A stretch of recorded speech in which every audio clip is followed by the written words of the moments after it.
안녕하십니까? 기도하심으로 말씀 묵상을 시작하겠습니다. 하나님 아버지, 오늘 말씀을 묵상할 때 성령님으로 함께 해주셔서 예수님 이름으로 기도합니다. 아멘. 오늘 본문 마태복음 26장 내용은 다음과 같습니다. 예수님이 예루살렘에 들어가 순환을 당하기 전 베다니 시몬의 집에 들르셨습니다. 이때 한 여인이 300데나리온짜리 귀한 향유를 예수님 머리에 부었습니다. 주위에서 그것은 낭비다라고 꾸짖었지만 예수님은 그 여자가 예수님 장례를 위해 향유 부은 것을 칭찬하셨습니다. 유월절이 다가오자 예수님은 제자들과 함께 앉으셔서 떡을 축복하시고 주시며 이것은 내 몸이다 하셨고 잔을 주시며 이것은 나의 피, 곧 언약의 피이다 하셨습니다. 그리고 감람산으로 가서 제자들에게 말하길 오늘 밤 너희가 다 나를 버리리라 하셨습니다. 그러나 베드로는 저는 주를 버리지 않을 것입니다 하였습니다. 그러자 예수께서 오늘 밤 닭 울기 전에 내가 3번 나를 부인할 것이다 하셨습니다. 예수님은 겟세마네에서 베드로, 요한, 야고보에게 내 마음이 매우 고민되어 죽을 지경이니 너희는 나와 함께 깨어 있으라 하셨습니다. 그리고 얼굴을 땅에 대고 기도하시길 아버지, 이 잔을 내게서 지나가게 하소서 하셨습니다. 제자들이 자고 있는 모습을 보시고 시험에 들지 않게 깨어 기도해라 하셨습니다. 두 번째, 세 번째 기도하실 때에는 아버지의 원대로 되기를 원합니다 하셨습니다. 그곳에 유다가 와서 예수님의 입을 맞추었고 대제사장과 장로들이 보낸 자들이 예수님을 잡았습니다. 이때 제자들은 예수님을 버리고 도망하였습니다. 예수님은 대제사장 가야바의 집에 잡혀가셔서 신문을 받으셨고 베드로는 그 결말을 보고자 바깥 뜰에 앉아 있었습니다. 그때 한 여정이 너도 예수와 함께 있었다 하였고 베드로가 부인했습니다. 앞문에서 또 다른 여정이 이 사람이 예수와 함께 있었다 하자 베드로가 다시 부인했고 조금 후 곁에 사람들이 너도 그 무리다 하자 베드로는 나는 그 사람 알지 못한다 했는데 그때 닭이 울었습니다. 베드로는 예수님의 말씀이 생각나서 밖에 나가 심히 통곡했습니다. 본문에 대하여 3가지를 묵상하겠습니다. 첫 번째 본문에서 무엇을 볼 수가 있습니까? 저는 주를 버리지 않을 것입니다 하는 베드로의 강한 모습과 내가 매우 고민되어 죽을 지경이다 하는 예수님의 약한 모습이 보입니다. 무엇을 깨닫게 됩니까? 약함을 아는 자는 정말 강해질 수가 있습니다. 약함을 아는 자가 정말 강해질 수가 있다. 베드로는 어떤 상황에서도 예수님 따를 자신이 있었습니다.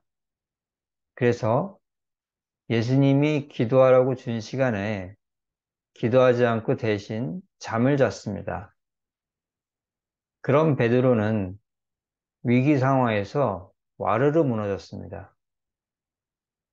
반면에 고통의 십자가를 앞에 두고 얼굴을 땅에 대고 기도했던 예수님은 십자가의 위기를 통과해내고 승리하셨습니다. 이같이 강했던 자가 약해졌고 약했던 자가 강해졌습니다.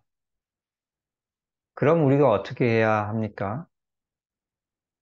약자로 살면서 강력해야 하겠습니다. 고린도후서 12장 10절 그러므로 내가 그리스도를 위하여 약한 것들과 능욕과 궁핍과 박해와 공고를 기뻐하노니 이는 내가 약한 그때 강함이라 하였습니다.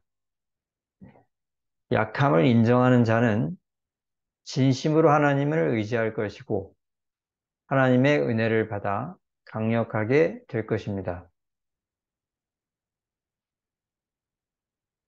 두 번째 본문에서 무엇을 볼 수가 있습니까?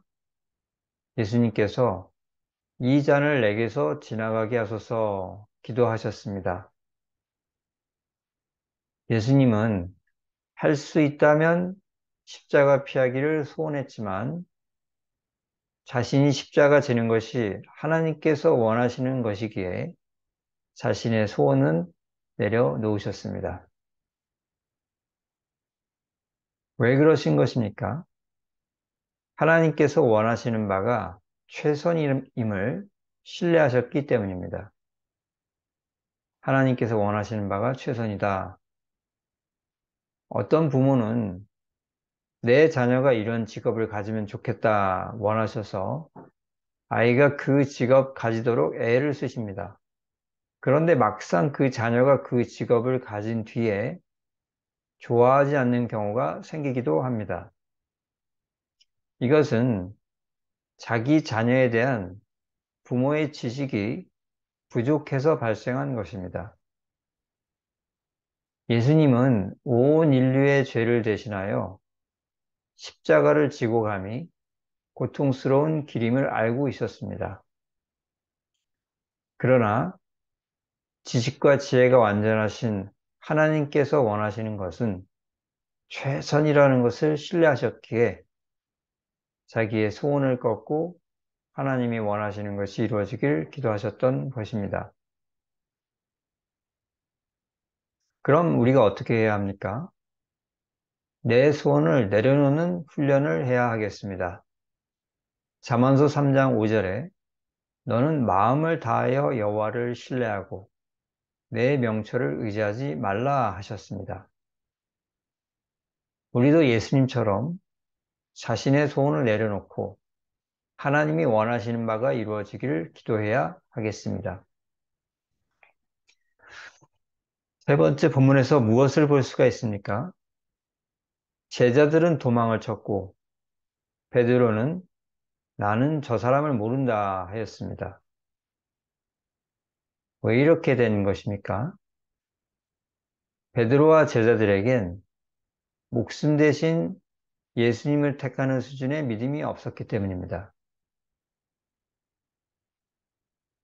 서영문 목사는 평양 보령교회에서 목회를 하던 중에 한국 전쟁을 맞이하여 기독신앙을 탄압하는 공산정권에 저항하다 1950년 10월에 처형되어 대동강에 떠있는 모양으로 발견되었습니다. 서목사를 포함한 수많은 믿음의 선배들이 믿음을 지키려다가 죽었습니다.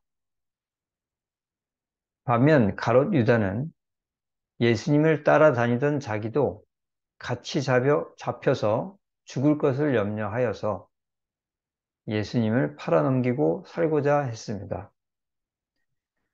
다른 제자들은 예수님을 버리고 도망쳤으며 베드로는 예수님을 모른 척했습니다. 이같이 나의 목숨이냐 예수님이냐 택해야 하는 상황에서 제자들은 예수님 대신 목숨을 택했습니다. 그럼 어찌해야 하겠습니까? 목숨보다 예수님 택하는 믿음 가지기를 소망해야 하겠습니다. 목숨보다 예수님 택하는 믿음 가지길 소망해야 하겠다. 누가복음 9장 24절 누구든지 제 목숨을 구원하고자 하면 잃을 것이요 누구든지 나를 위하여 제 목숨을 잃으면 구원하리라 하셨습니다. 예수님을 버렸던 제자들은 이후에 다시 한번 예수님 때문에 목숨이 위태한 상황에서 믿음을 지키다 죽었습니다. 우리도 베드로와 제자들처럼 당장은 그렇지 못하더라도 나중에는 결국 예수님 위에 목숨도 잃을 수 있는 자 되기를 소망해야 하겠습니다. 말씀을 정리합니다. 첫째, 약자로 살면서 강력해야 하겠습니다. 둘째로, 내 소원 내려놓음을 훈련해야 하겠습니다. 셋째로, 목숨보다 예수님 택하는 믿음 가지기를 소원해야 하겠습니다. 오늘 말씀에 순종하는 우리 모두가 되기를 축원합니다. 기도하시겠습니다. 하나님 아버지 말씀 묵상에 함께 해주셔서 감사합니다. 우리가 오늘 묵상한 말씀에 순종할 수 있도록 성령님으로 인도하소서. 예수님 이름으로 기도합니다. 아멘. 감사합니다.